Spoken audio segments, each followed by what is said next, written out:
Hey everybody, welcome back to Taskmaster is Wonderful. I'm Eric and today I'm talking about Taskmaster Australia, Season 1, Episode 8, Dumb in Unison. As always, we have our Taskmaster Tom Gleeson, his assistant Tom Cashman, and this season's contestants Danielle Walker, Jimmy Rees, Julia Morris, Luke McGregor, and Nina Oyama. This episode's title comes from Tom Gleeson in response to Danielle and Nina. We start off with the prize task, the most cursed thing, or the most cursed thing. Danielle brings a tiki mug that she made. It's terrifying. It's flesh-colored and has a chicken bone in its mouth, and its two front teeth are her wisdom teeth.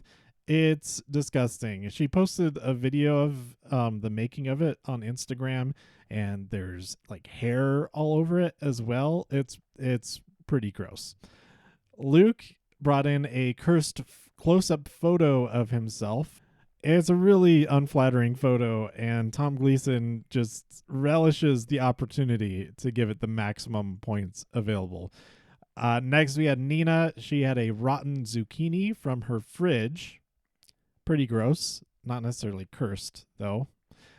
Jimmy brought in a fishing rod that doesn't catch fish. I'd say that's fairly cursed. And Julia, she brought in her engagement ring from 21 years ago.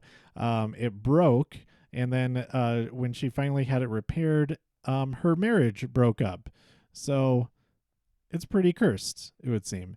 My scores would have been 1 point to Nina, gross but not cursed. 2 points to Luke, also not really very cursed.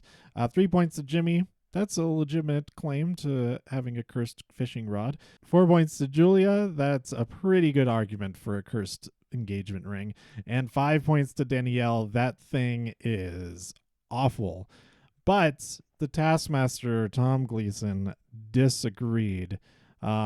He did put Nina in last, just the 1 point. 2 points to Jimmy. Thought that was a little bit unfair. But all of this is due to just amping up Luke's cursed face. 3 points went to Danielle, 4 points went to Julia, and then the full 5 points to Luke. That brings us to the first film task. They enter the caravan where Tom asks them a couple of questions. He asks their favorite color and then the fanciest word they know. They open their task. Correctly spell your fanciest word using items that are your favorite color. Fastest wins. First, we see Luke, Jimmy, and Nina together. Luke has green acquiesce. He eventually writes it in crayon, giving 3 options. None of them were close enough for the spell check to pick up that it was supposed to be acquiesce. He finishes in 4 minutes and 34 seconds. But because he did not spell it correctly, he gets 0 points. Jimmy, he spells it out on the table there in the caravan. He spells it P-A-L-A-R-V-A, which if I was just going by how they were pronouncing it, that's maybe how I would have thought. It means unnecessarily elaborate or complex procedure. He took 9 minutes and 14 seconds. So he got 0 points because he did not spell it correctly. Nina spelled her word with a whole bunch of purple items on the hood of the ute. She seemed to struggle a little bit and then got sidetracked by looking through all of the available buttons, trying to find the cutest ones. But she does eventually finish with a time of 30 minutes and 29 seconds. Next, we see Danielle, who chooses green and lugubrious. She just goes right out of the caravan and grabs a fistful of grass, which Luke could have done, but he still wouldn't have spelled his word correctly. And as she's spelling it out, she tells a story about how she was a live-in nanny, and it was very depressing being in London, and so the little girl that she nannied called her lugubrious. And then we see Julia on her own. She chose cerise, which is like pink, and the word is anti-disestablishmentarianism. It becomes this whole big crafts project. She describes it as she's had an aneurysm of insanity. She does write it down on a piece of paper, but she doesn't. I think because she says it doesn't count, that it isn't accepted. I think she did say, "Hey, how is this?" That Tom would have blown that whistle and stopped the time at that point. She does spell it correctly, including using her own face as the final M. And it took her 53 minutes and 2 seconds. So to sum up, Luke and Jimmy had 0 points. Julia had 3 points. Nina had 4 points, and Danielle won the task with 5. The second film task takes place in the study. Create and perform a celebratory personal theme tune. The best theme tune that celebrates you wins. You have 45 minutes. Okay, this was a lot of fun, and I totally disagreed with the scores that we ended up with. But let's go through each of the performances first. Nina starts out accompanied by Tom on the guitar.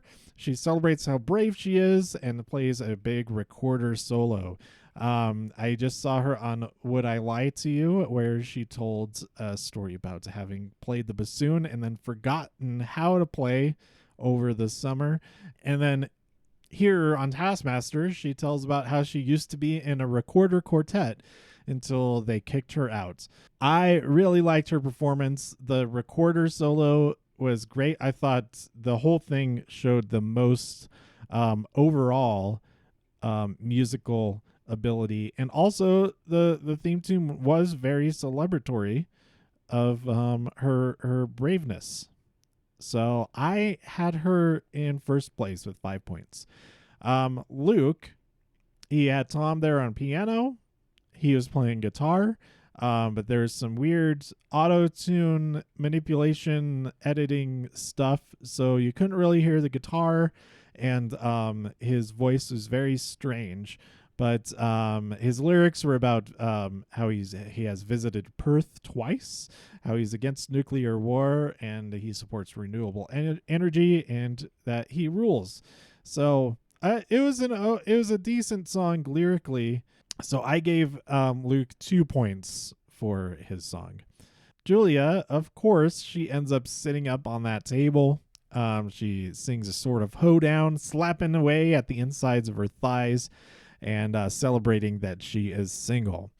I thought it was pretty good, pretty solid. I put it in third place with 3 points. Then we saw Jimmy. He had sort of a spoken word rap thing about the first time he was on TV. Then it turned into like a guitar song. He is describing his experience being on appearing on Rove Live as a lookalike. So Rove Live I was not familiar with this show, but it's an Australian television variety show that featured live music performances and interviews with local and international celebrity guests. I think it's like a daytime sort of thing. I looked up a couple of clips just to see what the show is like, and his "What the" is a reference to that show. That was a segment on the show, so understand a little bit more of his thinking there. Nonetheless, I would still have agreed with the Taskmaster in putting him in last place. It was pretty rough. And then we close out with Danielle, the 15-time Grammy Award winner. She performs this blues song that goes so hard. She talks about all kinds of stuff, including being desensitized to dog poo, but that she couldn't be a nurse because she has a fear of veins, and that she has a voice of an angel and the sexy ass of a demon. Her performance was so good. We had the overlay of like the slow motion on top of her singing, and all of that was great. She had the blowing wind in her hair, which is probably what Jimmy intended to get from Tom using that leaf blower in his song. But yeah, I would have given this 4 points. Just slightly below Nina, because I thought Nina playing that recorder solo was really great. Tom Gleeson, however, I don't know what he was thinking. He put Jimmy in last place with 1 point. Danielle with 2 points. What? Nina with 3 points. Luke with 4 points somehow. I don't understand. And then Julia, I guess I understand enjoying her song the most. Got the full 5 points.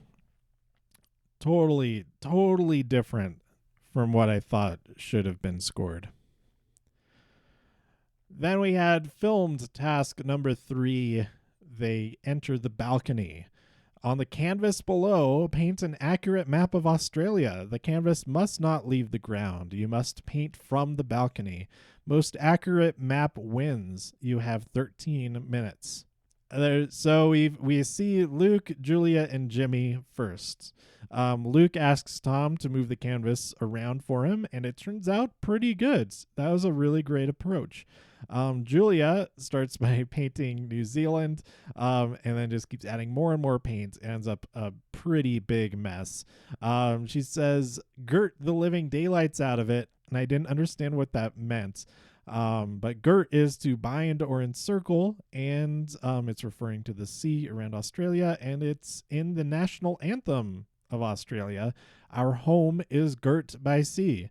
So now I understand.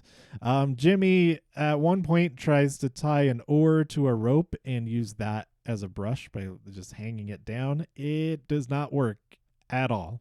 So they got paint on the intended canvas, at least, because then we see Nina and Danielle, who do not realize that there is a canvas down on the ground. They think the task is referring to the drop cloth, which is a canvas material, and so they both immediately start drawing and then painting their maps on the floor of the balcony. It is very funny that they kept cutting to the blank canvases as both Nina and Danielle and Tom were describing what was going on. But I would have liked to have seen what they actually did paint. They were like drawing the state lines and everything, but we just didn't get a clear shot of their finished product. That would have been really nice to see. Nina, after she finished, says, "I think I'm going to win," and she does a whole thing to camera, putting down everybody else to not even try because she already won this task and everything. Nina and Danielle tried to defend what they did to Tom Gleeson, and they end up being in perfect sync, saying, "On the canvas." And Tom says to them, "Saying it together doesn't make you sound smarter. It just makes you sound dumb in unison." And that's where we got the episode title.